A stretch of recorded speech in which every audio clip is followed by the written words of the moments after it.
Хайда, здравствуйте. Здравствуйте. Вы уже 5-й год работаете в благотворительной организации Хейра, и хотелось бы узнать у вас, каковы же все-таки задачи и основные миссии данной организации, и как вы пришли к тому, что хотите работать именно в организации Хейра?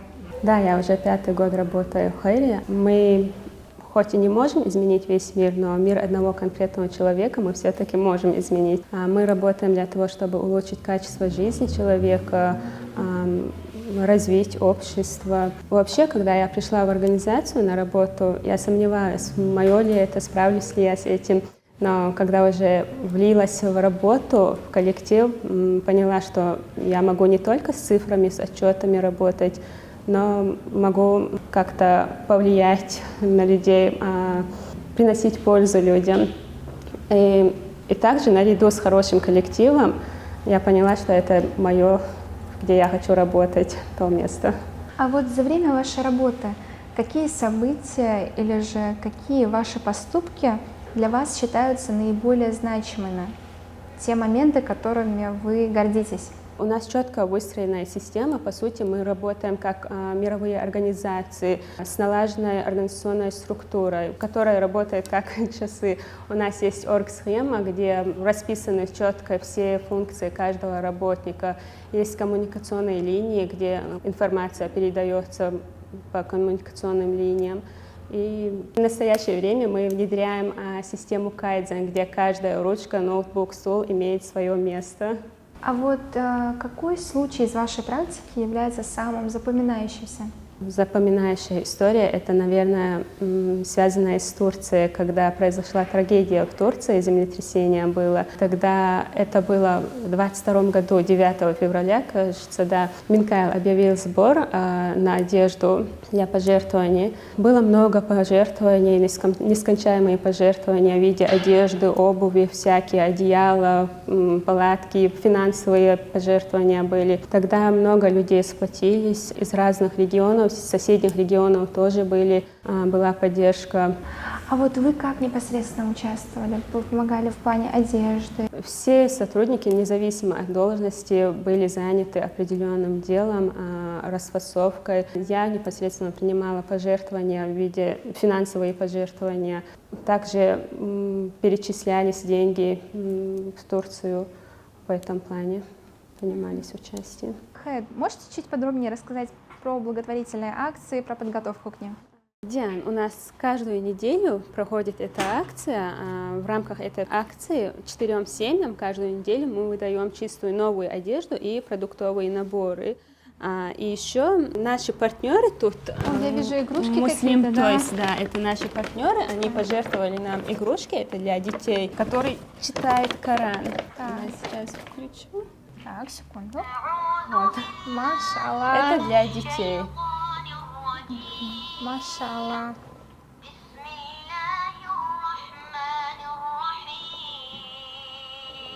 А вот вы как раз-таки являетесь бухгалтером организации Хейра. Вот в чем специфика вашей работы и каковы сложности данной профессии? Сложности, наверное, боязнь ошибки, где неправильно переведутся деньги. Я непосредственно перечисляю денежные средства малоимущим семьям, то есть оплачиваю заявления, которые мы принимаем. Также оплачивается всякая инвалидная атрибутика, проводится инвентаризация во всех 4 пунктах, у нас 4 пункта. Вот. Выкупаются продукты для раздачи на крупных акциях. Также оплачиваются саженцы, которые мы раздаем на акциях. Вот. Как вы оцениваете влияние благотворительной организации Хейра на развитие региона? Мы работаем с разными организациями, нас поддерживают разные организации. Например, мы работаем с Минздравом, Министерством здравоохранения. Они выдают квоту больному, и у них бывает ситуация, когда они не могут выехать за пределы из-за отсутствия финансовой поддержки.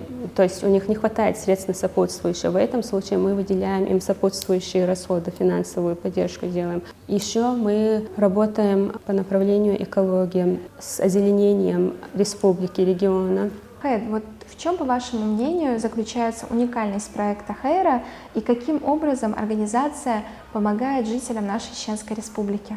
Уникальность Хейры, в общем, велика. Хейра охватывает все сферы деятельности по всей республике. Хейра помогает тяжелобольным людям, помогает инвалидной атрибутикой, жилищную помощь оказывает помощь людям, которые хотят начать свое дело, но не имеют возможности, то есть малый бизнес.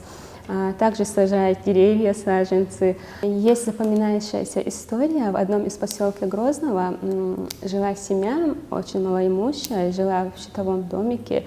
Вот, мы начали им помогать, начали строить дом. У них был просто фундамент возложен, и дальше мы помогли им построить дом. То есть дом уже пошел под крышу. В скором времени, иншаллах, они переедут в этот дом. Зимой, в холодное время, они не будут в холоде. Хайд, у нас вот в республике есть огромное количество людей, которые заинтересованы в благотворительной деятельности. Вот что нужно сделать тем, кто хочет стать волонтером? Какие действия нужно предпринять? Чтобы стать волонтером, не так уже сложно. Надо просто подойти к нам на стойку диспетчеру или позвонить нам на номер на колл-центр и сказать, что хотите стать волонтером. И дальше она направит куратору волонтерского корпуса, и он будет с ними работать, взаимодействовать, приглашать на разные мероприятия, акции. Также есть программа Добро.ру у нас. В этой программе они могут сами подать заявку на участие в разных мероприятиях, которые мы туда скидываем. А так трудностей в этом нет.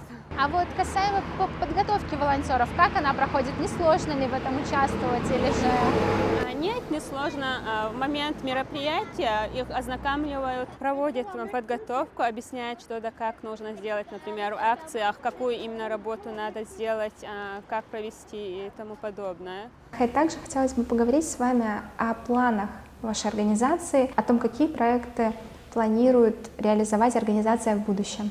В следующем году, да, мы планируем посадить уже 100 тысяч деревьев, это по республике, и в дальнейшем также продолжать помогать, увеличивать количество оказываемой помощи семьям во всех направлениях, медицинских, жилищном направлении. Хайд, а вот каких религиозных принципов вы придерживаетесь в своей работе? Знаете, Диан, я бы хотела сказать, у меня есть любимый аят. Если вы не против, я бы зачитала. Сура Бакара, аят 274. «Те, кто жертвует из своего имущества ночью и днем, открыто и тайно найдут свою награду у Господа».